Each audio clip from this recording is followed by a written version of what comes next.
জানাচ্ছি। 10:30 বাজে অটোয়াতে, কানাডাতে। এবং সবাইকে শুভ সকাল। বাংলাদেশ এবং ইন্ডিয়াতে যারা আছেন তাদেরকে শুভ বিকাল। আমরা আমাদের আজকের আলোচনা কিছুক্ষণের মধ্যেই শুরু করছি। আমাদের আজকের আলোচক রাশেদ নবী অটোয়াতে থাকেন, এবং আমার মনে হয় আপনারা যারা এখন আমাদের সাথে যোগ দিচ্ছেন তারা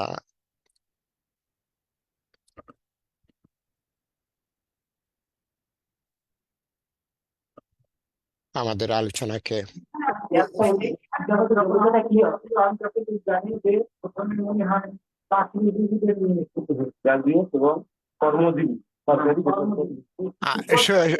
শুধু দর্শক মন্ডলী, আমরা সবাইকে অনুরোধ করব, যখন ইন্ট্রোডিউস করেছিলাম বলেছিলাম গ্রাজুয়েট এবং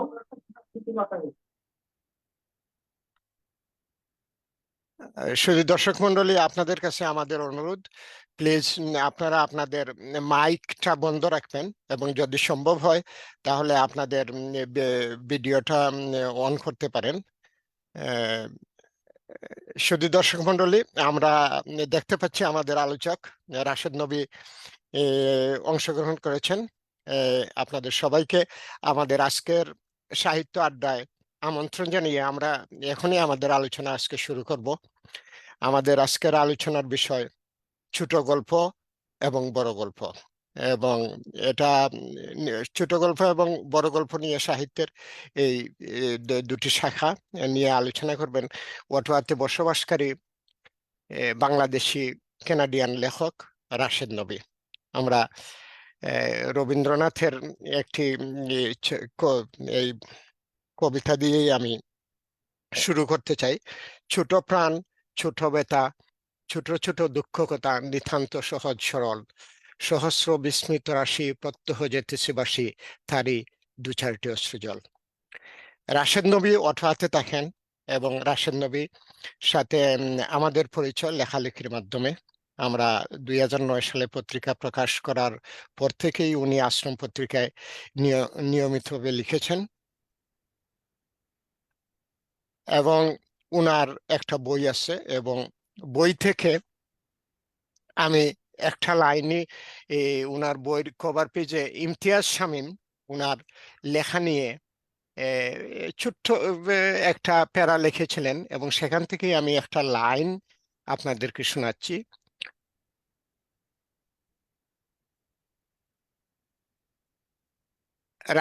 রাশেদ উন নবী তার কলম ধরেছেন ওই মধ্যবিত্ত মানুষের অনুচ্চ কণ্ঠস্বরের দৃঢ়তার সঙ্গে আমাদের পরিচয় করিয়ে দিতে।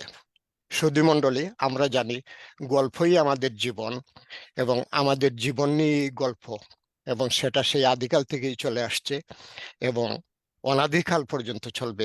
মানুষের জীবনটাই গল্প, এবং সেই জীবনের বর্ণনা, ব্যাখ্যা বিভিন্ন জন বিভিন্নভাবে দিয়ে থাকেন। কেউ কবিতার মাধ্যমে, কেউ গল্প লেখেন, কেউ প্রবন্ধ লেখেন, কেউ উপন্যাস লেখেন, কেউ গল্পের মধ্যে আবার কেউ ছোট গল্প লেখেন, বড় গল্প লেখেন। এবং আমরা আজকে জানি যে এই বড় গল্প এবং ছোট গল্প নিয়ে আলোচনা করবেন তিনি একজন ছোট গল্প লেখক, এবং আমি ওনার কয়েকটা গল্প পড়ার সৌভাগ্য আমার হয়েছে, এবং খুবই ভেরি ইন্টারেস্টিং। এবং আমাদের এই আলোচনার উদ্দেশ্যই ছিল যে বাংলাদেশ বাংলাদেশের লেখকদের সাথে আমরা পরিচিত হব, বাংলাদেশের সাহিত্যের সাথে পরিচয় হব, পাশাপাশি আমরা যারা বাইরে আসছি, বাইরে যারা লেখালেখি করছেন, তাদেরকে আমরা বাংলাদেশের লেখকদের সাথে পরিচয় করিয়ে দেব। এবং আমার মনে হয় আমরা আজকে আজকে আমরা দ্ব্যর্থহীন ভাষায় বলতে পারি যে এখন আজকের আলোচনা নিয়ে আমরা এ পর্যন্ত 5টা আলোচনা করেছি, এবং সেখানে আমরা কানাডার কানাডাতে থেকে কানাডাতে বাস করে যারা বাংলা সাহিত্য চর্চা করছেন তাদের দু একজনকে আপনাদের সাথে পরিচয় করিয়ে দিয়েছি। এর মধ্যে একজন ফরিদ তালুকদার এবং শৌখিন লেখক ডক্টর মঞ্জুর চৌধুরী, এবং আজকে আলোচনা করবেন লেখক রাশেদ নবী। আমরা আমার আলোচনাকে আর দীর্ঘায়িত না করে আমরা আমাদের আলোচনায় চলে যাব। আমাদের আলোচনা আজকে 1 ঘন্টার হবে এবং আমি এখন আমন্ত্রণ জানাচ্ছি আজকের আলোচক লেখক কবি রাশেদ নবীকে তার আলোচনা শুরু করার জন্য। রাশেদ ভাই, প্লিজ। কবির চৌধুরী, আমি কি একটা সেকেন্ড নিতে পারি? শুধুমাত্র একটা মাত্র সংশোধনী। আপনি যখন বলছিলেন যে বাংলাদেশি সাহিত্যিক বা বাংলাদেশ থেকে যারা সাহিত্য চর্চা করেন বা বাংলাদেশের অরিজিন যারা, আমার মনে হয় আপনি আমাদের মানে ভারতবর্ষকেও এখানে যোগ করা দরকার, কারণ প্রবীর রঞ্জন রাও দেখেন আপনার ইয়েতে। এটা শুধু আমার এটা অনুরোধ আর কি, আমার অবজারভেশন, ইনফ্যাক্ট অনুরোধ না। মানে বাংলাদেশ ছাড়াও যারা বাংলা ভাষার সাথে সম্পর্কিত তাদেরকেও আপনি মনে হয় অভিনন্দন মানে আপনি ইনভাইট করতে পারেন। আমরা এই আলোচনাটাই করতেছি বাংলা ভাষায় যারা লেখালেখি করেন তাদের জন্য। এটা Bangladesh. Thank you for your interruption or the correction. Sure, thank you. যেটা হলো যে দেখেন, আশ্রম সাহিত্য আড্ডা এটা খুবই ইনফর্মাল একটা আলোচনা। এখানে আমরা চাচ্ছি যারা বাংলাদেশ থেকে লিখবেন, ইন্ডিয়া থেকে লিখবেন এবং বাংলাদেশ ইন্ডিয়ার বাইরে যারা লিখবেন তাদের জন্য এটা একটা প্ল্যাটফর্ম। এখানে সাহিত্য বিষয়ক আলোচনা হবে এবং এখানে আমাদের মেইন টার্গেট হলো যে আমরা যারা বাইরে আছি তাদেরকে আমরা যে বাংলাদেশ এবং ইন্ডিয়ার লেখকদের সাথে পরিচয় করিয়ে দেওয়া, পাঠকদের সাথে পরিচয় করিয়ে দেওয়া, এবং তারই উদ্যোগে আজকের রাশেদ নবী। রাশেদ ভাই, প্লিজ। ধন্যবাদ কবির চৌধুরী। আজকের আলোচনার বিষয় ছোট গল্প বনাম বড় গল্প। ছোট গল্পের রূপ সম্পর্কে আমরা মোটামুটি সবাই কম বেশি জানি। বড় গল্প হতে পারে নাটক, উপন্যাসিকা বা উপন্যাস। তো আজকের আলোচনার খাতিরে আমরা তার সীমাবদ্ধ রাখবো উপন্যাসের মধ্যে। আজকের আলোচনার উদ্দেশ্য এই দুই মাধ্যমের তুলনামূলক আলোচনা নয়। আজকের আলোচনায় আমি এই দুই মাধ্যম সম্পর্কে একটি সহজ প্রশ্ন উত্থাপন করতে চাই। প্রশ্নটি হলো, ছোট গল্প দৈর্ঘ্যে ছোট, পড়তে সময় লাগে কম, আর একটি উপন্যাস পড়তে সময় লাগে কয়েকদিন। তা সত্ত্বেও উপন্যাসের তুলনায় ছোট গল্প অজনপ্রিয় কেন? এটা তেমন কোনো নতুন প্রশ্ন নয়, কারণ সাহিত্য পাঠের এই প্রবণতা নতুন নয়। কিন্তু আমরা যে তীব্র গতির যুগে বাস করছি সেখানে এই প্রশ্ন অত্যন্ত প্রাসঙ্গিক। আগে আমরা যখন চিঠি লিখতাম তখন উত্তরের জন্য অন্তত পক্ষে 1 মাস অপেক্ষা করে থাকতাম। এখন একটা ইমেল বা টেক্সট মেসেজ এর উত্তর তৎক্ষণাৎ না পেলে আমরা ব্যগ্র হয়ে উঠি। আমাদের প্রত্যেকের ফেসবুক অ্যাকাউন্ট আছে, কিন্তু আমরা কেউ এই একটা ফেসবুক পোস্টিং এর প্রতি কয়েক সেকেন্ডের বেশি মনোযোগ দিই না। সামাজিক মাধ্যম এবং সামাজিক মাধ্যমের নয়া প্রযুক্তি আমাদের মনোযোগের স্থায়িত্ব সংক্ষিপ্ত করে ফেলেছে। এই প্রেক্ষিতে সাহিত্যের জগতে ছোট গল্পের উপন্যাসকে কোণঠাসা করার কথা, কিন্তু ছোট গল্প তা পারেনি। এর বড় প্রমাণ পাওয়া যাবে বইয়ের দোকানে। যে কোনো বইয়ের দোকানে সাহিত্য বিভাগে যতগুলি উপন্যাস গ্রন্থ মিলবে তার অর্ধেকও ছোট গল্প সংকলন মিলবে না।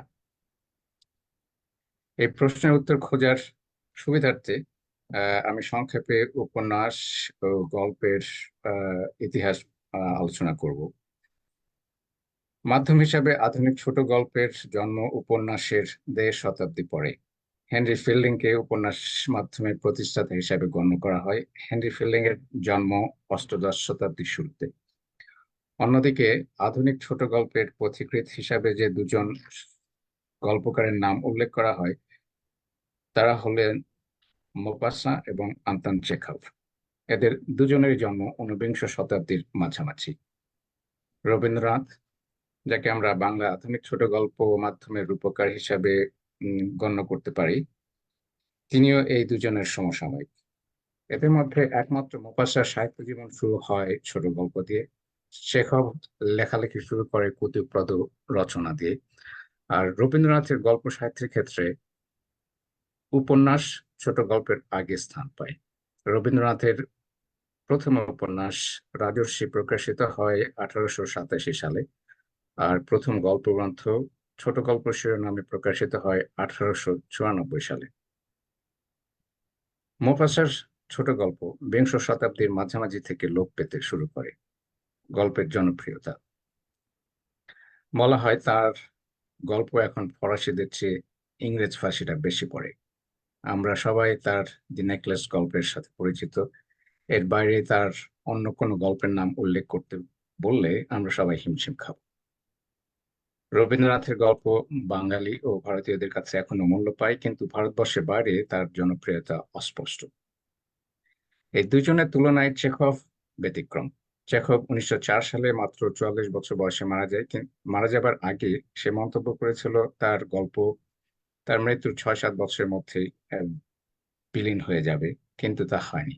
তার মারা যাবার 120 বছর পরেও তার গল্প প্রায় সারা বিশ্বে জনপ্রিয়। সন্দেহ নেই এই 3 পথিকৃতের পরে ছোট গল্প বিকশিত হয়েছে সব মহাদেশে, সব ভাষায়।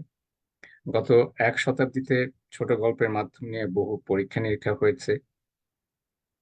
এই সংক্ষিপ্ত পরিসরে তার উত্থান পতনের চিত্র তুলে ধরা সম্ভব নয়, তবে এটা নির্বিবাদে বলা যেতে পারে যে বহু চিরায়ত ছোট গল্প যেমন কালক্রমে গুরুত্ব হারিয়েছে, তেমনি হারিয়েছে বহু চিরায়ত উপন্যাস। যেমন আমি উল্লেখ করেছি হেনরি ফিল্ডিং এর কথা। ফিল্ডিং এর উপন্যাস আর কেউ উপভোগের জন্য পড়ে বলে মনে হয়।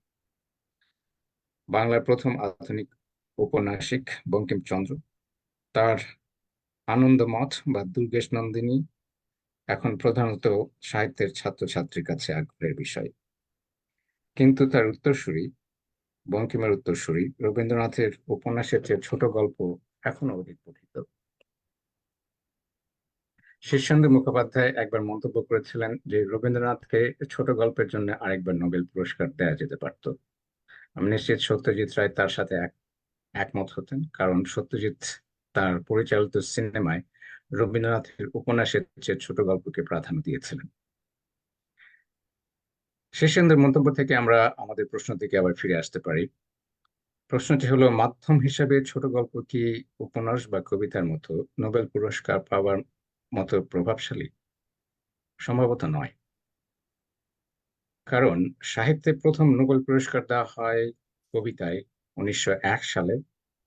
এর 112 বছর পর ছোট গল্পে প্রথমবারের মতো নোবেল পুরস্কার পায় কেনেডিয়ান গল্পকার অ্যালিস মনরো। এই তথ্য থেকে এটা সহজে অনুমান করা যেতে পারে যে ছোট গল্প সাহিত্যের অন্যান্য শাখার মতো প্রাতিষ্ঠানিক পৃষ্ঠপোষকতা পায়নি। সন্দেহ নেই সবাই নোবেল পুরস্কার পাওয়ার মতো বড় লেখক হয়ে ওঠে না, কিন্তু বড় লেখক জন্ম দেবার জন্য অনেক সাধারণ মানের লেখকও প্রয়োজন হয়। রবীন্দ্রনাথের ভাষায় বললে বলা যেতে পারে যে নদীর প্রান্তস্রোত না থাকলে মধ্যস্রোত কখনো গতি অর্জন করতে পারে না। এই প্রান্তস্রোতের লেখকদের এককালে বড় পৃষ্ঠপোষক ছিল সাপ্তাহিক বা মাসিক ম্যাগাজিন এবং সংবাদপত্রের সাহিত্য সাময়িকী। আমরা জানি ইন্টারনেট নির্ভর নয়া প্রযুক্তি মুদ্রণ প্রকাশনাকে কতখানি সংকুচিত করে ফেলেছে। ওইসব সাময়িকীর যেমন প্রয়োজন ছিল নতুন নতুন গল্পকারদের, তেমনি নতুন গল্পকারদের সুযোগ ছিল, অথবা সব গল্পকারদের সুযোগ ছিল ওইসব সাময়িকীর মাধ্যমে পাঠকদের কাছে পৌঁছাবার। কথিত আছে আমেরিকান লেখক স্কট ফিটজেরাল্ড উপন্যাস লেখা স্থগিত রেখে গল্প লিখতে শুরু করে, কারণ ছোট্ট গল্প লিখে সে বেশি আয় করতে পারত।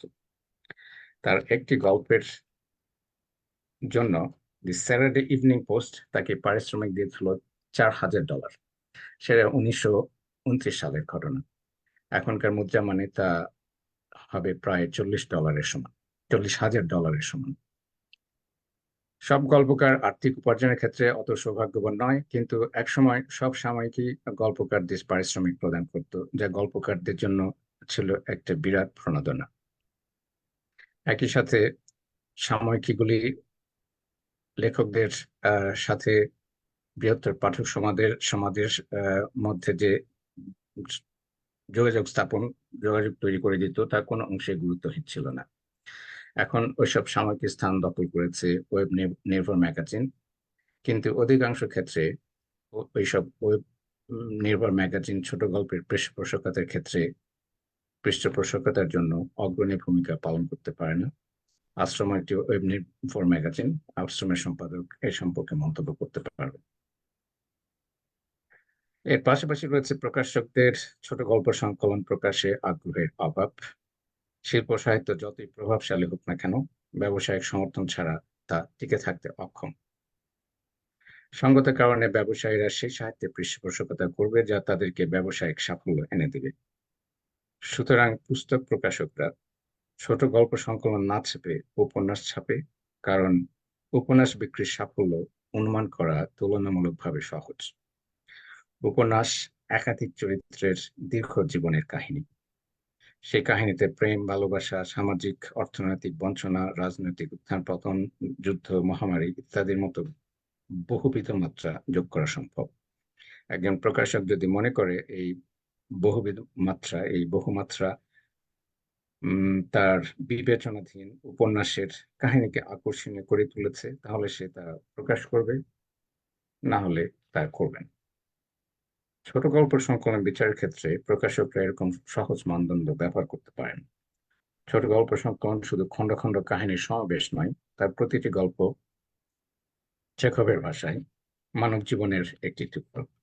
জীবনের এই টুকরো টুকরো কাহিনী প্রকাশকদের ব্যবসায়িক সাফল্যের নিশ্চয়তা দিতে পারে না।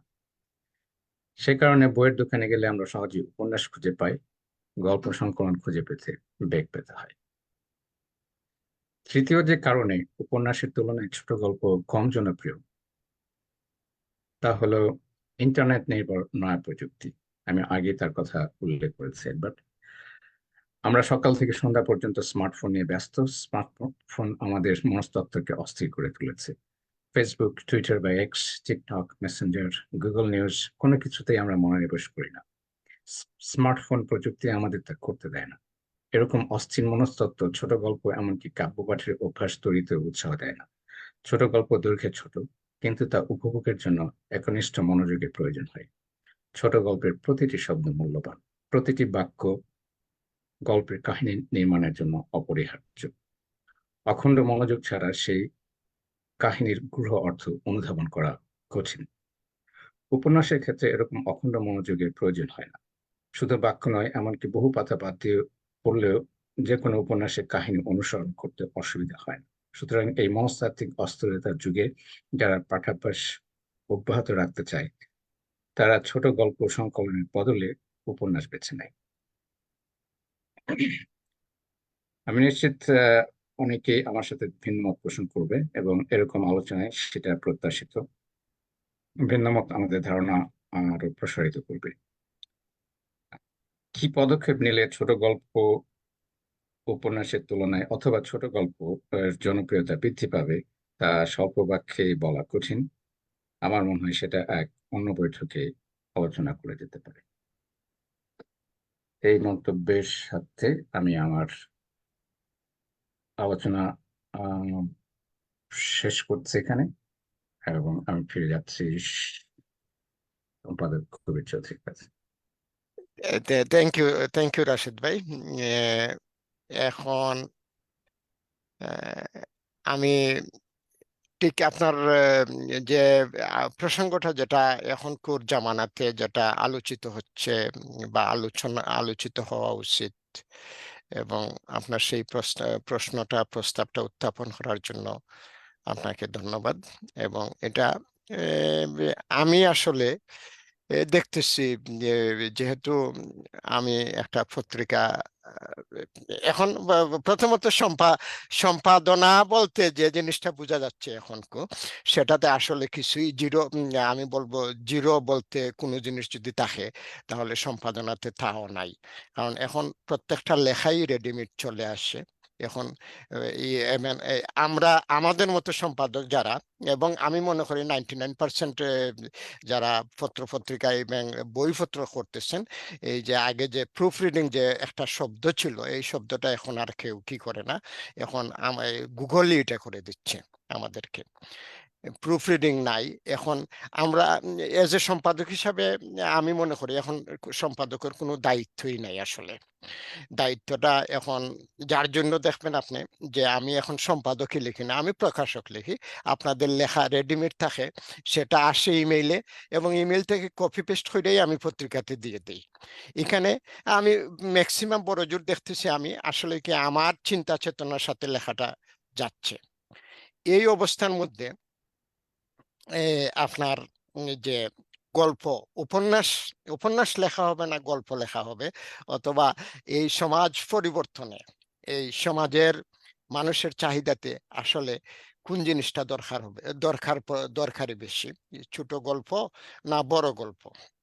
এবং আমি আপনারা এখানে আরেকজন গল্পকার আমি এখন দেখতে পাচ্ছি, ফরিদ ভাইও এসেছেন। ফরিদ ভাইও দেখছি মাঝে মধ্যে গল্প লেখেন, এবং ওনার গল্প ম্যাক্সিমাম ছোট গল্পই হয়। এবং আমি যেটা ধরে নেই, আমার মনে হয় যেহেতু এখন আপনিই উল্লেখ করেছেন যে স্মার্টফোনের আমরা আসক্ত, এখন স্মার্টফোনে 24 আওয়ার্স আমাদের হাতে কি হচ্ছে, আপনার একটা বইয়ের পরিবর্তে স্মার্টফোনে আমাদের হাতে শোভা পায়। সুতরাং সেই স্মার্টফোন থেকে দেখার জন্য ছোট গল্পটাই এ এ আমার মনে হয় যে কি হয়, এ, ছোট গল্পটাই এখনকার জামানার জন্য যে খুবই প্রত্যাশিত অথবা দরকারি। কিন্তু তারও একটা লিমিট থাকা দরকার মনে হয় আমার। কারণ আমি এখনো দেখেছি আমার কাছে কিছু গল্প আসে যে 2 লাইনে গল্প হয়ে যাচ্ছে। আগে শুনতাম 2 লাইনে কবিতা হয়, এখন দেখা যায় ওরা কি ক্ষুদ্রাতি ক্ষুদ্র নাম দিয়ে অনুগল্পর পরিবর্তে ক্ষুদ্রাতি গল্প নাম দিয়ে 2 লাইনেই গল্প পাঠিয়ে দিচ্ছে। তে যেহেতু আপনারা গল্প লেখেন, আমরা তো হইলাম প্রকাশক, শুধু প্রকাশ করেই থাকি। সুতরাং আমার মনে হয় আপনাদের এ দেখে চিন্তা করা উচিত, এবং আমি এ ব্যাপারে ফরিদ ভাইয়ের মন্তব্য আশা করি। ফরিদ ভাই প্লিজ, আপনার মাইকটা।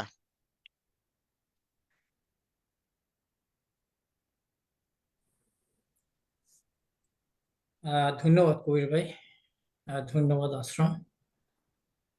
এমন সুন্দর বিষয়বস্তু নিয়ে এই যে আপনি করে যাচ্ছেন, এটা নিজস্ব উদ্যোগে, এই উদ্যোগকে আসলে একেবারে অন্তরের ভিতর থেকে স্বাগতম জানাই।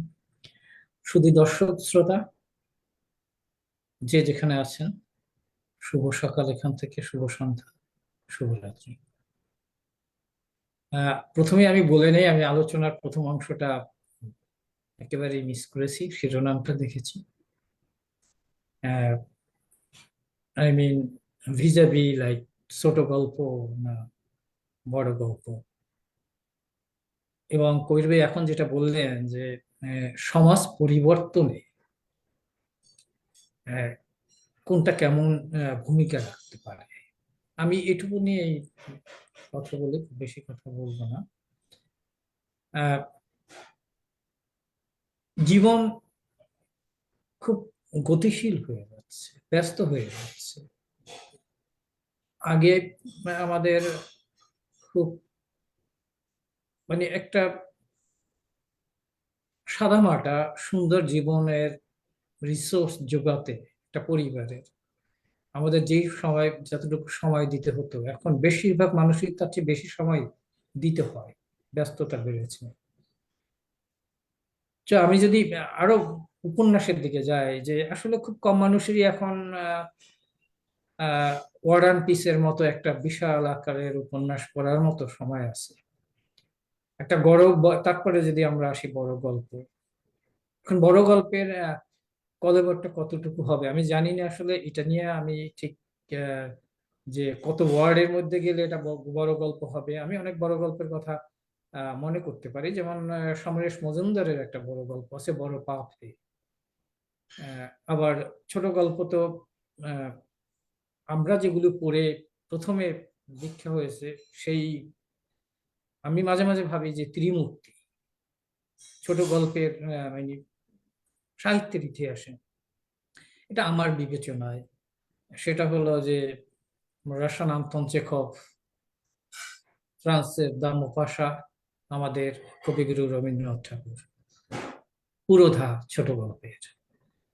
আর সেখানে একটা গল্পকে আমি কোনোভাবেই না এনে পারছি না উনি গল্প খুব একটা লিখছেন বলে আমি জানি না, সেটা হলো মানিক বন্দ্যোপাধ্যায়ের প্রাগৈতিহাসিক।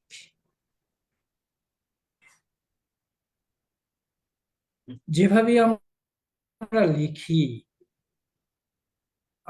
আমার কাছে মনে হয়, আর আমার ব্যক্তিগত মতামতটা হলো, আমি এটা পরিবেশের সাথে অনেকবার শেয়ার করছি, যে আমি একটা সময় ভাবতাম উপন্যাস লিখবো, উপন্যাস মাঝপথে দুটো এসে থেমে আছে, কোনোদিন শেষের অধ্যায় যাবে বলে মনে হয় না।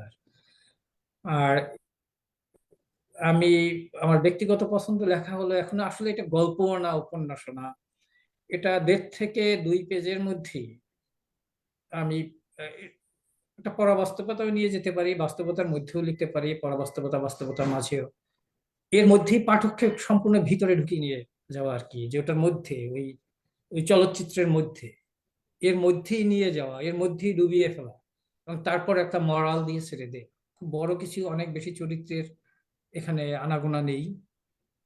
আমার কাছে মনে হয় এই সময় এটা একটা ইম্প্যাক্ট। এবং আমরা এগুলো আমরা কেন লিখি? আমরা ধরেন যদি আহ প্রাগৈতিহাসিক গল্পটাকেই ধরি, যে মানিক বন্দ্যোপাধ্যায় তার কবি ভাই, আমার সময়টা যদি হয়ে যায়, আপনি আমাকে টর্নিং দিয়েন, যদি, যে উনি জীবন এবং বাস্তবতাকে যেখানে নিয়ে গেছেন, 3টা চরিত্র, ভিখু, পাঁচি এবং বশির, সো এখানে আমাদের নাড়া দেয়, সমাজকে ধরে ঝাঁকি দেয়, জীবন আসলে কি, কতটুকু যেতে পারে। এবং শেষ স্তবকটায়, উপসংহারে উনি যে প্যারাগ্রাফটায় যিনি এটা লিখে গেছেন, আমার প্রথম পড়ে আমার মনে হয়েছিল যে উনি কিভাবে এইভাবে সিদ্ধান্ত টেনে গেলেন। আমি সাধারণত মানে বলি সবসময় যে একজন লেখক কলমটাকে, মানে সিদ্ধান্তটা পাঠকের হাতে ছেড়ে দেওয়াই ভালো, বিষয়গুলো তুলে ধরা, কিন্তু উনি সিদ্ধান্ত টেনে দিয়ে গেছেন। এবং আমার তখন মনে হলো যে উনি কি করে পারলেন এটা, এবং এটা আসলে কি ঠিক? যা হোক, সেই কবে পড়ছি এখন পর্যন্ত জীবনে প্রায় তো, মানে আমরা, মানে শেষের দিকে সেই দাপাদাপি করছি আর কি, কিন্তু মনে হচ্ছে যে এখনো পর্যন্ত তো উনি যেটা বলে গেছেন সেটা সঠিক। আমরা একটা চরিত্র সৃষ্টি করতে পারি, যে চরিত্রটা একটা আইডিয়া। এটা এখানে আমি উপন্যাসেই যাই, সম্প্রতি গিয়েতে আমরা যদি আহ সেই সমরেশ মজুমদারের কালবেলা পড়ে, মাধবীলতার একটা চরিত্র নাড়া দেয়। সৈয়দ মুজতবা আলীর শবনম পড়ে, শবনম আমাকে নাড়া দিছিল খুব ইয়াং এজে। বা বিপ্লবী যে চরিত্রগুলো আছে এখানে, অনিমেষই তো মেইন ক্যারেক্টারটা, পুরুষ ক্যারেক্টারটার নাম কোথায়? সো এই যে চরিত্রগুলো, আমরা যে সমাজকে, সমাজের অ্যানোমালি গুলি, সেখানে সংগ্রাম, সেখানে একটা সুস্থ বিনোদনের সংগ্রাম। আমরা যদি প্রফুল্ল রায়ের ওটা আমার উপন্যাসে আসে, মহাযুদ্ধের ঘোড়া পড়ি, সেখানেও যে মেইন ক্যারেক্টারটা তার ত্যাগী রূপ, তথাকথিত যে এই সমাবর্তন অনুষ্ঠান, এই যে আমরা যে স্রোতের মধ্যে ভেসে যাচ্ছি, সেটার বিরুদ্ধে যে ত্যাগী রূপ। এবং তারপরে নাড়াটা কোথায় আসে, বাস্তবতাটা কোথায় আসে? তাকে যখন দেয়া হয় যে ঠিক আছে তুমি যাও, তুমি এই কর্পোরেটের উচ্চ আসনে বসো, তুমি পরিবর্তন আনো, আমি তোমাকে সব ক্ষমতা দিলাম, সে যখন সেই সিস্টেমের মধ্যেই সে আটকে পড়ে, পারে না। তো এখানে আপনার, আমি যেটা মনে করি, যে বর্তমান সময়ের প্রেক্ষাপটে আপনি যেটা বললেন বাস্তবতার নিরিখে, যে আহ, আসলে আমরা তো এখন ওই যে ছোট্ট পর্দা নির্ভর, ইভেন হার্ড কপি বই, বয়স্করা যারা আছি এরা এখনো ওইটা না পড়ে, হার্ড কপি না পড়ে, আমরা আসলে ঠিক মজাটা কেন জানি এখন আত্মস্থ করতে পারতেছি না, এটার সাথে এখনো অ্যাডজাস্ট হতে একটু সময় লাগে। এরাই একটা হার্ড কপি বই কিনি বা খুলে ধরি, কিন্তু আহ, বেশিরভাগ সময় পড়ি আমরা সেলফোনে, ল্যাপটপেও না বা ট্যাবলেটে। সেক্ষেত্রে একটা ছোট পরিসরের লেখা, যে লেখায় আমরা মানুষের মনোজগতে ঢুকতে পারবো, আমাদের মেসেজটা আমরা দিতে পারবো, এবং বেশি কিছু তো দরকার নেই। আবার আসতে হয় আর ইয়ের লিও টলস্টয়ের আন্না কারিনী রায়, যে একটা সম্পূর্ণ সচ্ছল উঁচু শ্রেণীর সমাজের মধ্যেও যে কিভাবে একটা ভাঙন ক্ষয় তৈরি হয়, যেখানে এনার মতো একটা মেয়েকে শেষ পর্যন্ত আত্মহত্যা করতে হয়। তার সব আছে, কিন্তু তার মনের খোরাক নাই। তো আ- এই এই এখন আমাদের সময়টা হলো, আমি যেটা বুঝি, যে একটু কম্প্যাক্ট আকারে, এবং সেটা ছোট গল্পের মধ্যেই যায়। বা একেবারে আমি যেটা বলি যে আমার লেখা বলি, এটা না গল্প, না কবিতা, না বড় গল্প। আপনাকে আমি মাঝে মাঝে বলি এটা একটা নন জেনার ফর্ম। যে ফরিদ ভাই, হ্যাঁ, আপনার আমরা ছোট গল্প নিয়ে আর একটু পরে আলোচনা করি। আসলে আমি ধন্যবাদ দিতে চাই আমাদের লেখক জান্নাত মনিকে। উনি আমাদের সবগুলা আলোচনায় সব সময় থাকেন। আজকে আমরা একটু মঞ্জু ভাইয়ের কাছে যাওয়ার আগে আমি জান্নাত মনির কাছে জানতে চাবো যে ছোট গল্প বা বড় গল্প, যেহেতু উনি দেশে আছেন এবং আমরা আলোচনাদের বিষয়টাই হলো এখন যে আসলে বর্তমান সময় এই টেকনোলজিক্যাল যে ইনোভেশন, যে এই টেকনোলজির এই যে প্রচারের মধ্যে, স্মার্টফোনের মধ্যে আসলে কোন শাখাটা সাহিত্যের খুবই দরকারি, কবিতা, গল্প, ছোট গল্প না উপন্যাস? বাংলাদেশের পাঠক এবং লেখক হিসাবে আপনার মতামত যদি আমাদের সাথে শেয়ার করেন তা আমরা উপকৃত হই। জান্নাত মনি, প্লিজ। আপনার মাইকটা বন্ধ আছে।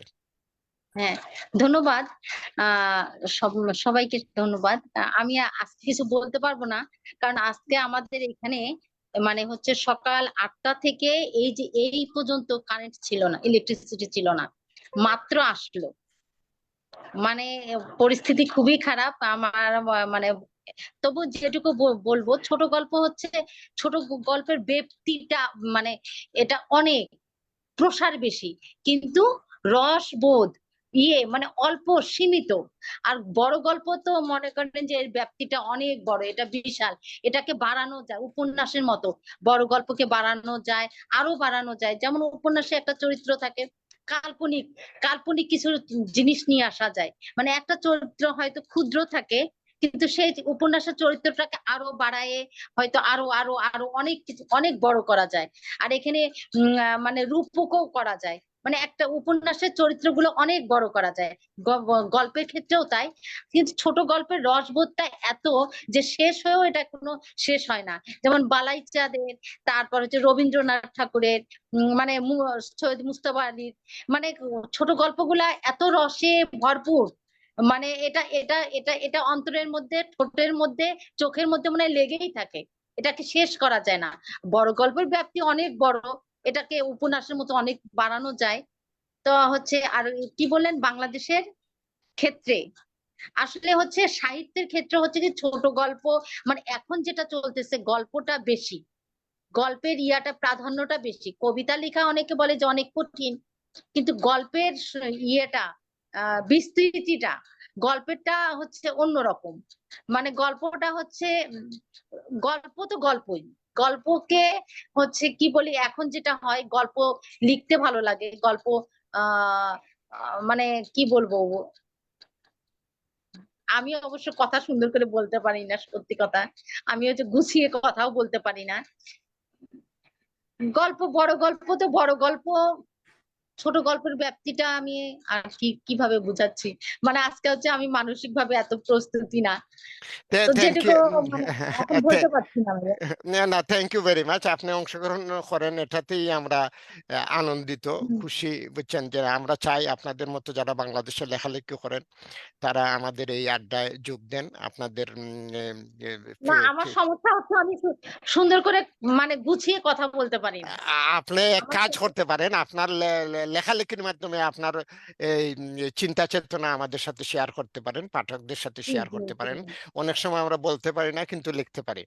এবং যেহেতু আমরা এখন আলোচনা তারপরে করতেছি, আজকে হচ্ছে কি, আজকেও যে মানসিক ভাবে প্রস্তুতিটাও নাই আমার, কারণ এই যে একটু আগে গোসল টোসল করে আসলাম, মানে হ্যাঁ সারাদিন অবস্থা হ্যাঁ, গেল। দেখলাম তো যে দেশে প্রচন্ড বৃষ্টি হচ্ছে, ঢাকা শহর পানির নিচে, হ্যাঁ, বুঝছেন। তারপর কারেন্ট ছিল না। হ্যাঁ, কারেন্ট ছিল না, এটা স্বাভাবিক। যখন তে আমরা যেহেতু আলোচনা করছি এখন যে ধন্যবাদ সবাইকে। মানে আমি অবশ্য সবার চাওয়াটা দিতে পারলাম না, মানে উত্তরটা ওভাবে দিতে পারলাম না, না এই না, জন্য দুঃখিত। খুবই সুন্দর বলেছেন আপনি, থ্যাংক ইউ ভেরি মাচ। আপনি অংশগ্রহণ করেন এতেই আমরা খুশি। যেহেতু আমরা আলোচনা করছি এখন টেকনোলজি এবং এই যে স্মার্টফোন, এবং আমরা আরেকটা শব্দের সাথে এখন খুবই পরিচিত, যেটা হইল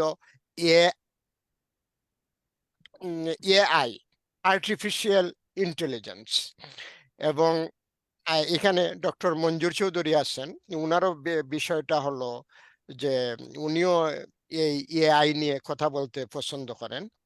তে আমরা আমরা রাশেদ ভাইয়ের যে প্রস্তাবটা অথবা জানার যে আগ্রহ ছিল, অথবা উনার প্রবন্ধ, উনার আলোচনার যে মেইন যে বিষয়টা ছিল, যে গল্প, বড় গল্প, এই যে দুইটা জিনিস, উপন্যাস এবং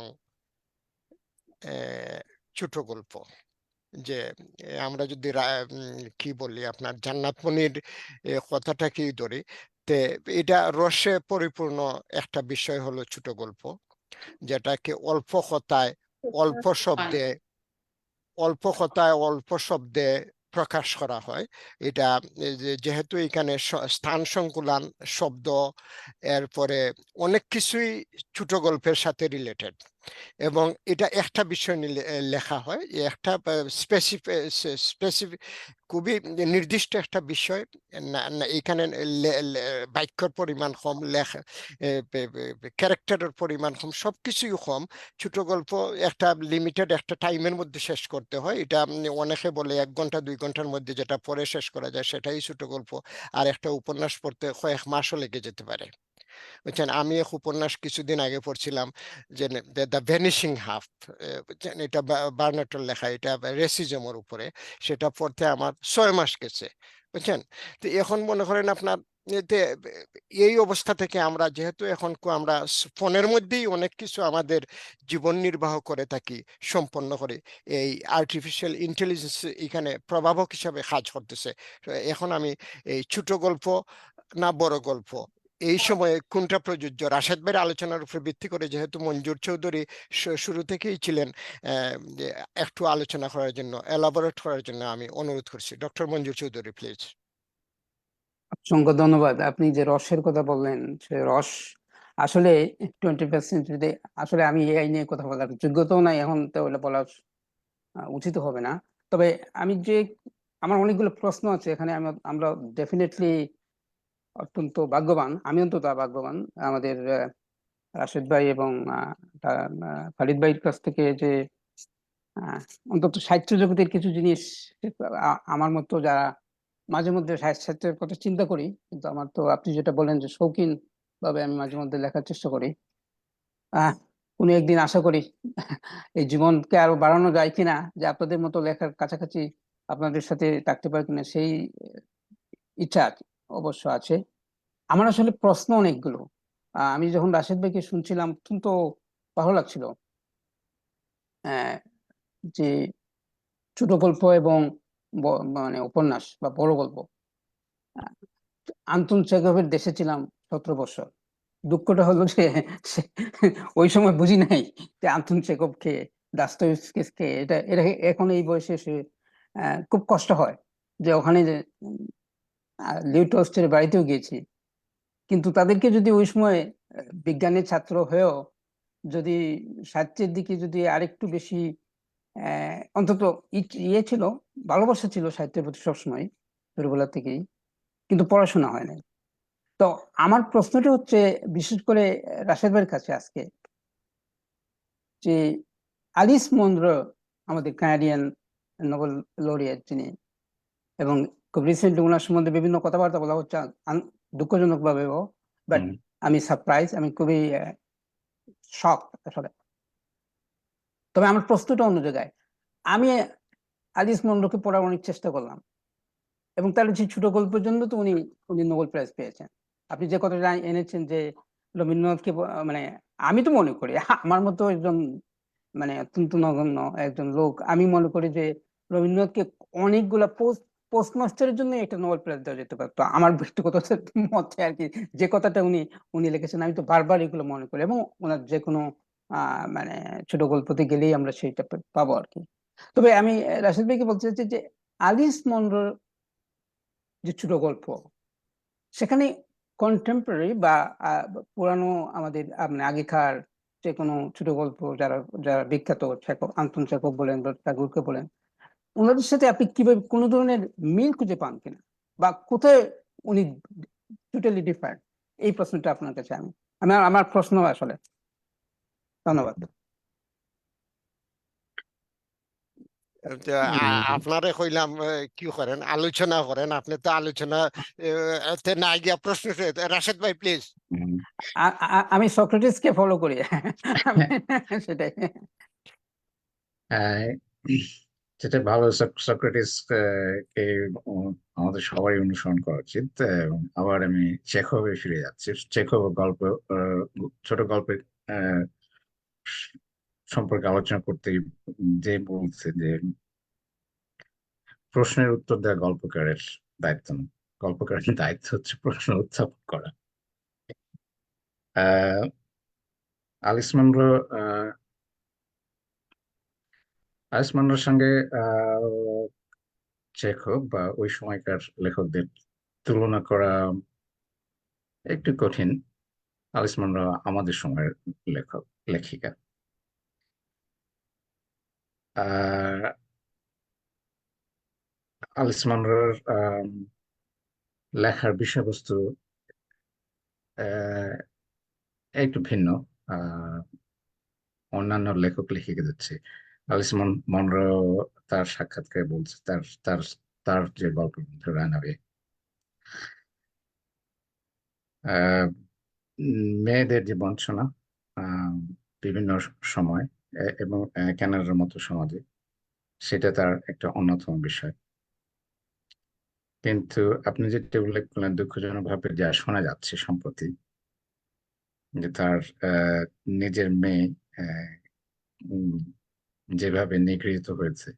আলিস মুনরো একই সময়ে মেয়েদের উম, বঞ্চনা নিয়ে ও গল্প লিখেছে। আহ, সেই সময় তার মেয়ে তাকে তাকে অভিযোগ করেছে যে সে সে যৌন হয়রানির শিকার হচ্ছে। আলিস মুন্ডা কখনো তার জবাব দেয়নি বা তার কোনো পদক্ষেপ নেয়নি। আহ, আমি ঠিক জানি না যে আমি অনেক আলোচনা শুনছি আলিস মুন্ডার এই ঘটনা জানা জেনে হওয়ার পর অনেক আলোচনা শুনছি। সবাই কোনো না কোনো ভাবে আলিস মুন্ডার সাহিত্য কর্মকে প্রাধান্য দেওয়ার চেষ্টা করছেন। তা আমার আমার কাছে মনে হয় শিল্প জীবনের চেয়ে বড় নয়। আমরা সবাই গল্প লিখি বা উপন্যাস লিখি বা কবিতা লিখি আমাদের শুধুমাত্র আমাদের অনুভূতি ব্যক্ত করার জন্য না, আমরা লিখি আমাদের প্রত্যক্ষ অভিজ্ঞতা আহ, ব্যক্ত করে, যাতে আহ, আমাদের অভিজ্ঞতা এবং আমাদের অনুভূতি হয়ে যাতে অন্যরা আহ, আহ, যার পাঠক পাঠিকা, তারা সেই অভিজ্ঞতা বা অনুভূতি থেকে কোনো না কোনো ভাবে উপকৃত হতে পারে। কিন্তু যদি আমি আমি নিজে লেখক বা লেখিকা হয়ে আমি যদি নিজে সেই সামাজিক বঞ্চনার বা সামাজিক বা যে কোনো আলিস মুন্ডার ক্ষেত্রে যৌন হয়রানির কে আমি প্রত্যক্ষ করছি, কিন্তু আমি আমার সামর্থ্যের মধ্যে আহ, আছে, আমি তা বন্ধ করতে পারি, কিন্তু আমি তা না করে আমি লিখতে বসে গেলাম, গল্প লিখলাম, এবং তার এই এই যৌন হয়রানি বা বঞ্চনার নিয়ে আমি শিল্প রচনা করলাম। আমার মনে হয় না যে তার সেই শিল্প বা সেই কর্মের, যদি আমরা জানতাম না আগে, কিন্তু যখন আমরা জানি যে এই এই একজন শিল্পী বা একজন কবি বা একজন লেখিকা সেই তার সামর্থ্য থাকা সত্ত্বেও সে হয়রানি বা বঞ্চনা বন্ধ করেনি, বরং তা তার বদলে সে শিল্পকর্মে মনোযোগ দিচ্ছে। আমার মনে হয় না যে তাকে আমরা সমর্থন করতে পারি, তার তার গল্প বা তার শিল্পকর্মকে সমর্থন করতে পারি। আলিস মানরোর লেখা, আমরা বলছি ছোট গল্প, কিন্তু আলিস মানরোর সব গল্পে কোনো গল্পে চেখভ আলিস মানরোর সঙ্গে যে তুলনা করতেন, চেখভ ছিল পেশায় ডাক্তার এবং তার পারিবারিক জীবন খুব আর্থিকভাবে সচ্ছল ছিল না, এবং আমরা যেরকম লোভী ডাক্তারদের দেখি আজকাল, চেখভ লোভী ডাক্তার ছিলেন। সে দরিদ্র লোকজনদের বিনা পয়সা চিকিৎসা করতো, সেই কারণে সে লেখার জন্য অতিরিক্ত আয়ের জন্য লিখত, এবং সে কারণে তার লেখা গল্পের দৈর্ঘ্য ছোট। আলিস মানরোর ছোট ছোট গল্প ছোট নয়, এক একটা গল্প 15 থেকে 30 পৃষ্ঠা দীর্ঘ। তার ছোট গল্পের যে বৈশিষ্ট্য, 2 বা 3 চরিত্র, সেটা আলিস মানরোর আছে, কিন্তু আলিস মানরোর কোনো কোনো গল্প আমার মতে প্রায় উপন্যাসিকার সমান। সেটা দৈর্ঘ্য কোনো কোনো গল্পের, ছোট গল্পের দৈর্ঘ্য নির্ধারিত নয়, কিন্তু ছোট গল্পের ক্ষেত্রে আমি যেটা বললাম, ছোট গল্প প্রত্যেকটা বাক্যই, যত ছোট হোক বা বড় হোক, প্রত্যেকটা বাক্যই অপরিহার্য। সেই অপরিহার্যতা যদি আমাদের জীবন, আমাদের আমাদের অনুভূতিকে ব্যক্ত করতে পারে, সেটা গল্প হিসেবে ভালো গল্প, এবং আপনি যেটা বলেন পোস্টমাস্টার, চিরায়ত গল্প হিসেবে উত্তীর্ণ হতে পারে। চেখভের গল্প হয়েছে, রবীন্দ্রনাথের গল্প হয়েছে আমাদের কাছে, কিন্তু আমি আবারও বলবো যে রবীন্দ্রনাথের গল্প পশ্চিমাঞ্চলে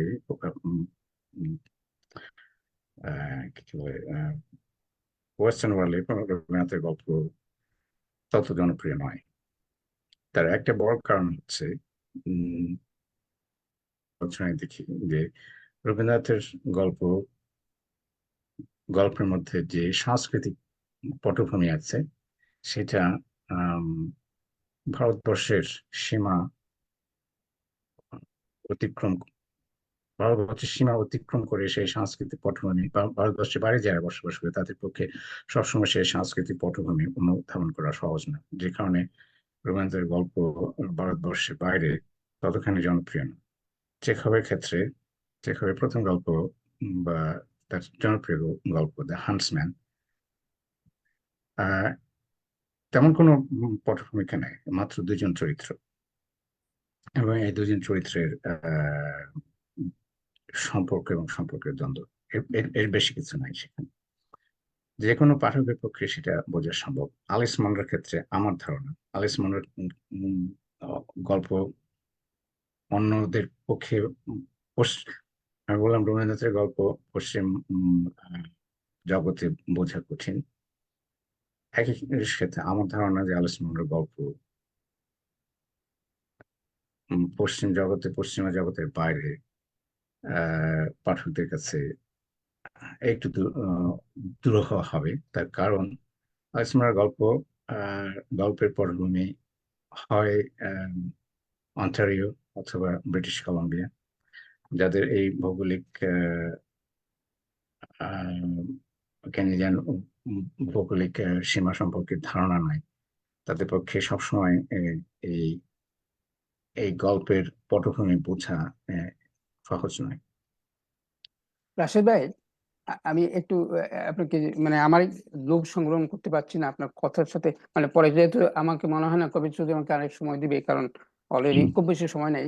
আমি যে পয়েন্টটা এখানে ইয়ে করতে চাই, 2টা জিনিস। একটা হচ্ছে যে আলিস মানরো নিয়ে যে কথাগুলো বললেন, এবং ফরিদ ভাই যেটা বলছিলেন যে আমরা যাই করি না কেন, এটা আমার বক্তব্য যে একটা পারপাস থাকা দরকার। এই যে আমরা আলোচনা করছি, এবং আপনারা যারা সাহিত্যিক, যারা সাহিত্য চর্চা করেন, আমাদের উদ্দেশ্যটা হচ্ছে সমাজ পরিবর্তনে আমরা কোন ধরনের ভূমিকা রাখতে পারি কিনা, এবং সেটাই হয়ে আসছে।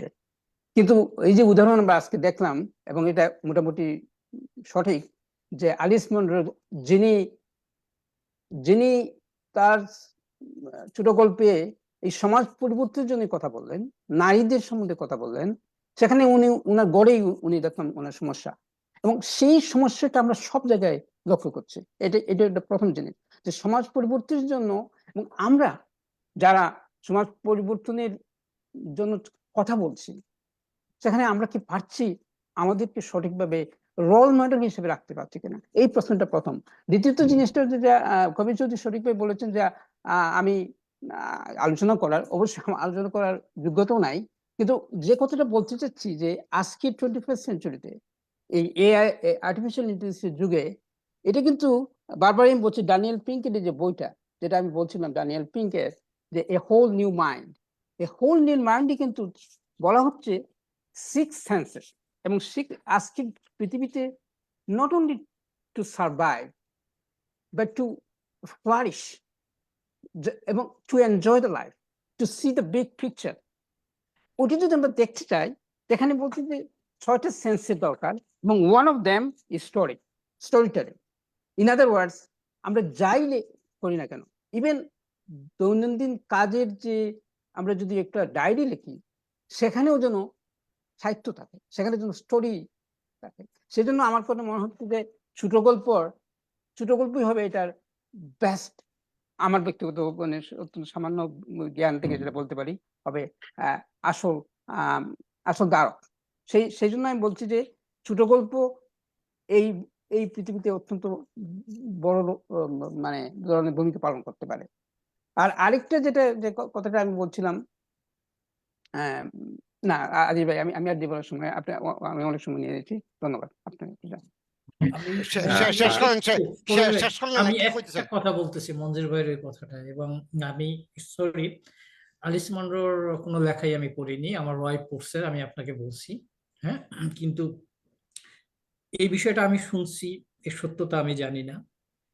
ওনাকে আমি ব্যক্তিগতভাবে না বললেও আমার আমার আমি যে টপিকটা সিলেক্ট করেছিলাম আমার ডিসকাশনের সময়, মননশীলতা, এবং এর আগে আমি বারবার একটা কথা বলি যে মঞ্জু ভাইয়ের কথাটার সূত্র ধরেই, লেখক আর লেখক না, ডাজন্ট ম্যাটার, প্রতিটা ব্যক্তি হিসেবে, মানুষ হিসেবে আজকে আমাদের সবচেয়ে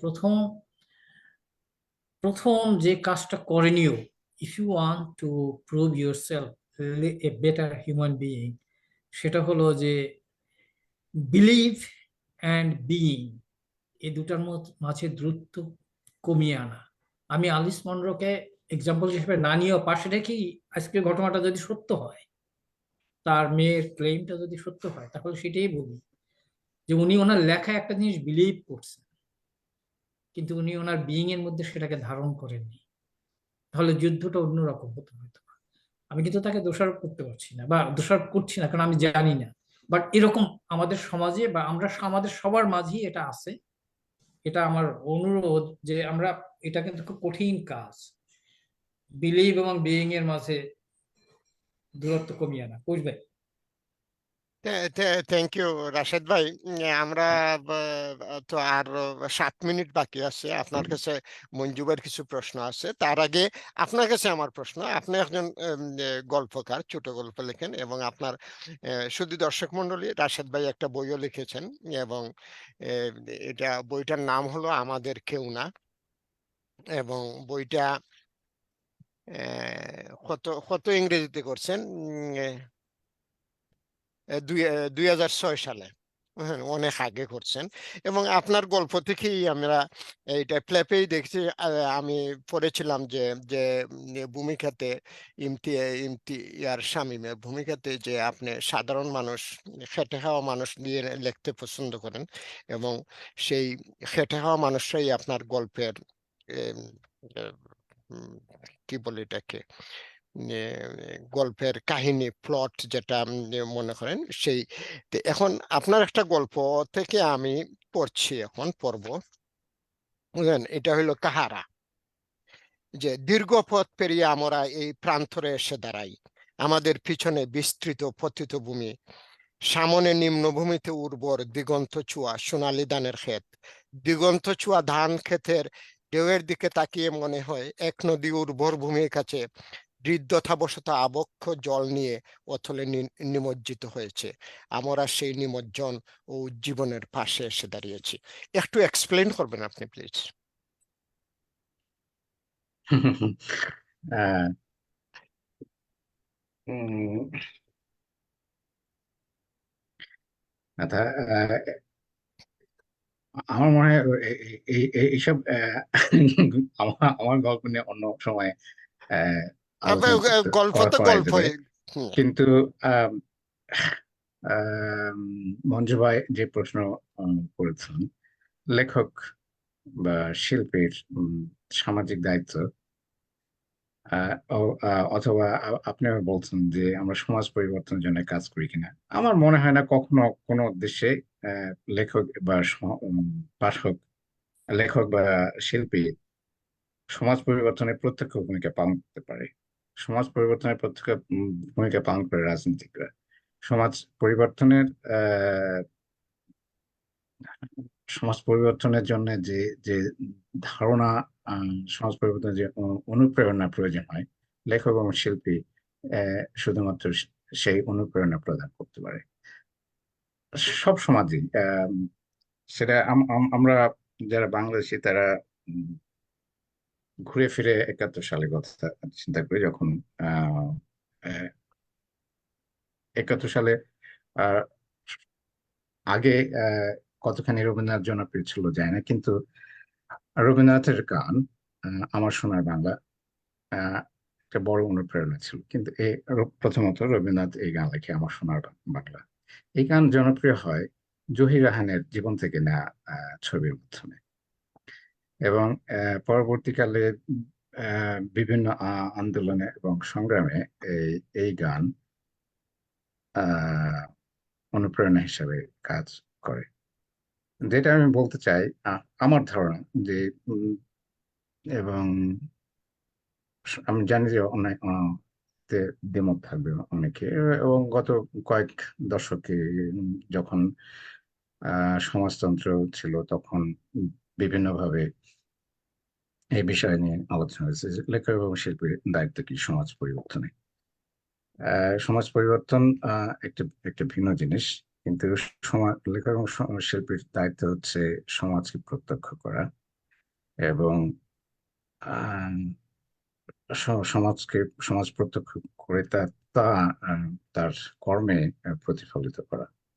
লেখক এবং শিল্পী যদি, শুধু লেখক বা শিল্পী না, যে কোনো মানুষ যদি সৎ না হয়, একজন অত্যাচারীর কাছ থেকে আপনি পরিবর্তন আশা করতে পারেন না।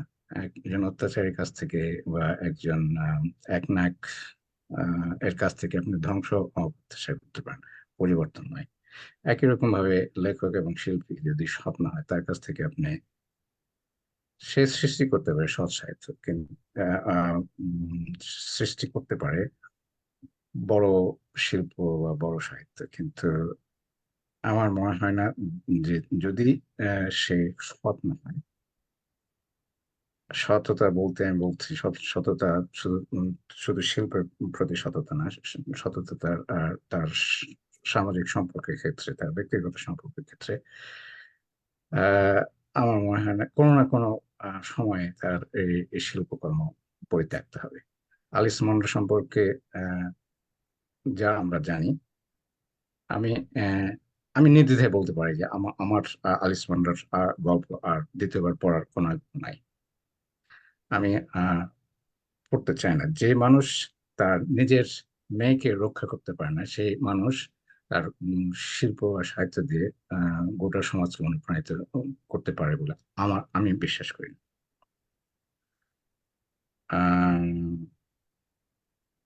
এটা আমার মঞ্জু ভাইয়ের, আমি ঠিক জানি না মঞ্জু ভাই কি প্রশ্ন করেছিলেন। না না না উত্তর আমার দিতে প্রশ্ন তো পারলাম আপনি না। আপনি সঠিকভাবে উত্তর দিয়েছেন। আমার শুধু আপনার সাথে যেহেতু এটা বিতর্ক করার সুযোগ দিয়েছেন কবির চৌধুরী, আমি শুধু বলতে চাই যে আপনি সমাজ বিপ্লবে যে সাহিত্যিক বা দার্শনিকদের হুম, ভূমিকা আমি মনে করি সুদূর প্রসারী ভূমিকা ওনারা রেখেছেন, কিন্তু দুঃখজনক হলো এই তথাকথিত রাজনীতিবিদরা, হুম, আমি যদি শুধুমাত্র রুশ বিপ্লবের দিকে যাই, আমরা জানি যে সেখানে লিউ টলস্টয়ের কথা বলেন, দস্তয়েভস্কির কথা বলেন, তাদের যে ভূমিকা ছিল, এবং আনফরচুনেটলি দুঃখজনক হলেও এটা সত্য যে রাজনীতিবিদরা তাদের কথা শুনেন নাই। লিউ টলস্টয়ের যে যে দর্শন, সেটা কি ওরা ইভেন ভ্লাদিমির ইলিচ লেনিন কি করেছেন? আমি তো সেই প্রশ্ন। আমরা যদি যদি আমাদের স্বাধীনতা সংগ্রামের কথা চিন্তা করি, কি কবিগুরু রবীন্দ্রনাথের এবং আমাদের বিদ্রোহী কবি নজরুলের ভূমিকা কি কম মনে করেন স্বাধীনতার পক্ষে?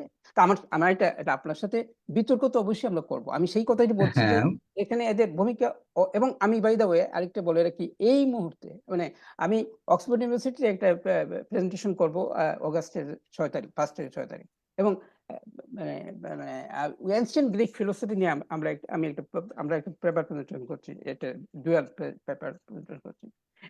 আমরা যদি শুধুমাত্র সক্রেটিসের কাছে যাই, আপনি দেখেন যে পৃথিবীতে সক্রেটিসের মূল্য এখন পর্যন্ত right now, how important he is still his philosophy and of course Plato and Aristotle, কিন্তু কেউ তো তার কথা শুনছে না, তাদের কথা। এটাই হলো আমার কথা। আজকে ইউনাইটেড স্টেট আমেরিকাতে কি করছে আমরা দেখছি, কি হচ্ছে। এই জন্য আমি এই প্রশ্ন আনলাম। ধন্যবাদ। একটু কবির ভাই, রাশেদ ভাইয়ের বিষয়টাকে আমি একটু প্রশ্ন করে বিতর্কটাকে রেখে আমরা অনুষ্ঠান শেষ করি। এই যে একটা বিষয় আপনি বললেন, আমি আপনার সাথে কিন্তু সহমত পোষণ করে আমি বিতর্কটা আনছি।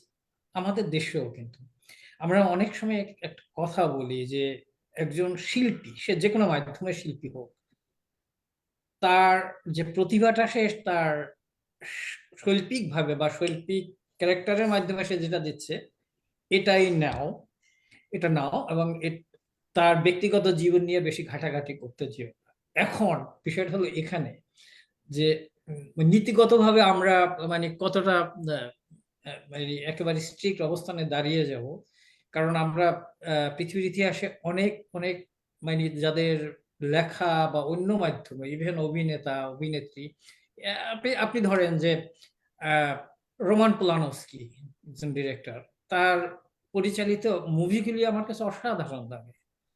হ্যাঁ, আপনি যদি তার পিয়ানো মুভিটা দেখেন, কিন্তু তার সম্পর্কে আমরা যেটা শুনি, এবং তিনি ওয়েস্টার্ন ওয়ার্ল্ডেও, হ্যাঁ, উনি ওনার নিষিদ্ধ বা রওনা জাতি বোধহয় এরকম কিছু হয়েছিল। আমরা এই জায়গাটা আসলে আমাদের গ্রহণযোগ্যতাটা, যে তার পরবর্তীতে তাদের এবং তার শিল্পকর্মকে কতটুকু আপনি যেটা বললেন, আমি কিন্তু আপনার সাথে সহমত পোষণ করেই বলছি অনেকটাই, যে আপনি আর কখনো এলিস মনরোর পড়া পড়বেন না, because it's there is a moral obligation that creates. হ্যাঁ, কিন্তু এরকম কিন্তু পৃথিবীর ইতিহাসে অনেক আছে, এবং সেক্ষেত্রে আসলে কার কি মতামত হতে পারে, আমি প্রশ্ন রেখে সবাইকে ধন্যবাদ জানাই। Thank you very much Farid ভাই।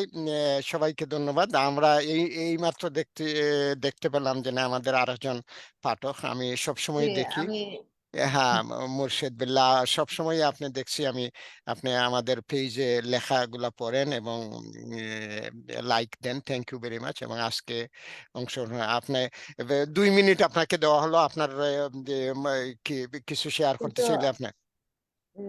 সরি, আসসালামু আলাইকুম। আমি তো আসলে মুর্শিদ বিল্লাহ না, আমি ফারজানা পারভিন, বাংলাদেশ থেকে বলছি, ঢাকা থেকে। তা আচ্ছা, এটা আপনার আপনার ওই নামটা কি মুর্শেদ বিল্লাহর এখান ফারজানা, থেকে? জি জি জি, ওখান থেকে আমি লিঙ্কটা নিচ্ছি। আমি পাচ্ছি না আপনাদের খুঁজে খুঁজে, অনেক কষ্ট করে পাইলাম। কিন্তু আমার উনি, আপনাকে তো আমি লিংক পাঠাইলাম তো আপনার ইমেইলে। কিন্তু আমি তো আসলে পাচ্ছি না, এজন্য আমি আর যে বেশি বুঝতেছি না, এজন্য উনি আমাকে দিয়ে দিল আর লিঙ্কটা এখন। এজন্য হয়তো আপনার ওনার নামটা বুঝতে পারছেন, ওনার আইডি দিয়ে। ও হ্যাঁ হ্যাঁ, থ্যাংক ইউ ভেরি মাচ। আপনি হ্যাঁ, তো তা আমি লিখছেন আমি কতক্ষণ, পাবো হ্যাঁ। কিভাবে? হ্যাঁ হ্যাঁ, আমি ফারজানা পারভিন, বাংলাদেশ থেকে। যে হ্যাঁ, আমার লেখা তো প্রায় আসে। জি জি, জি। Thank you. তো এখন আমি কি করতে পারি, যে কিভাবে এটা হলো আপনাকে আমরা প্রত্যেক সপ্তাহে করি তো একবার, এটা আলোচনাটা জি আজকের আলোচনা তো এখন শেষ হয়ে যাবে, এবং আপনাকে জি এই জি যে হ্যাঁ ইমেইলে কিন্তু আমরা এটা পাঠাই। আপনি যদি আপনার জিমেইল আসছে না, জিমেইলে যদি জুম লিংক পাবেন, ওইখানে ক্লিক করলেই জি আপনি জি ঢুকতে পারবেন।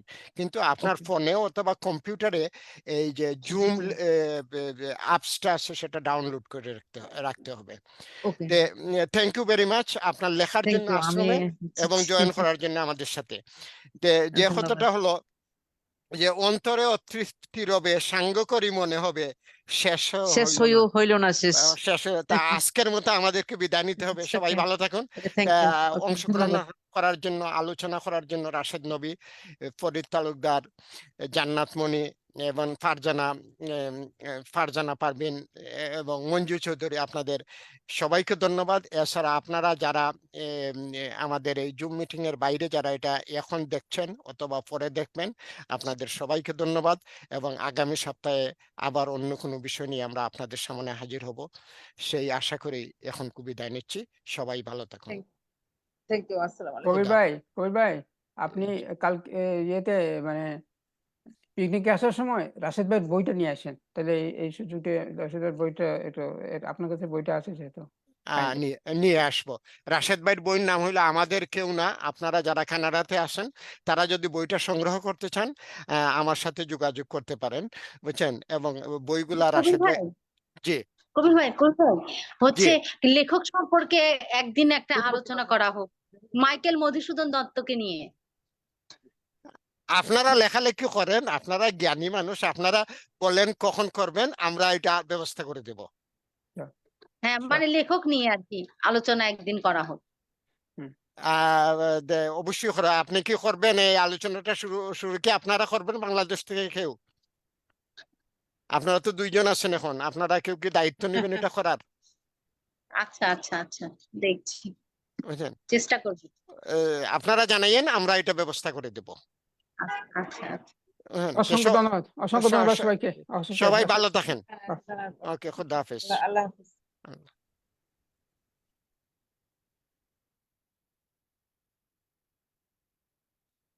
তারপরে ফরিদ ভাই, কি খবর এখন?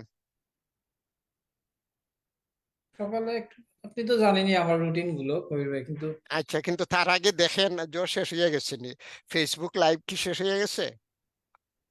সেটা কি তাহলে তো ওটা তো আমি ওইটা লাইভ বন্ধ করে দিছি আমি, কিন্তু কত হইলো, ওইটা তো 1.5 ঘন্টার ছিল। তাহলে আলাপ করি আপনার সাথে কত সময়। জান্নাত মুনিয়াপও আছে। এটা কি লাইভ হচ্ছে না? না, দেখেন এটা তো। তো আপনি ভালো বুঝতে পারবেন, দাঁড়ান তো আমি গিয়ে দেখি একটু ফেসবুকে, হ্যাঁ কোনটা আছে। কারণ আমি দেখতেছি কি হচ্ছে।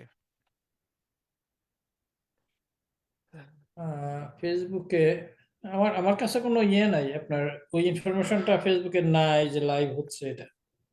না, লাইভ হচ্ছে না, বন্ধ আশ্রম হয়ে গেছে। ম্যাগাজিন ইয়েটা এসছে, ফেসবুকে আমাকে রিমাইন্ড করছে। হ্যাঁ, আর কি বলে, না মনে হয় না। ও লাইভ লাইভ তো আছে, এখনো দেখা যাচ্ছে। না না সেটা কি না, লাইভ হচ্ছে না? ও কারণ না, আপনি ওয়াজ ভিডিও। আপনি বুঝতেছেন না, আমি দেখতেছি। আপনি দেখেন, তারপরে কথা বলি।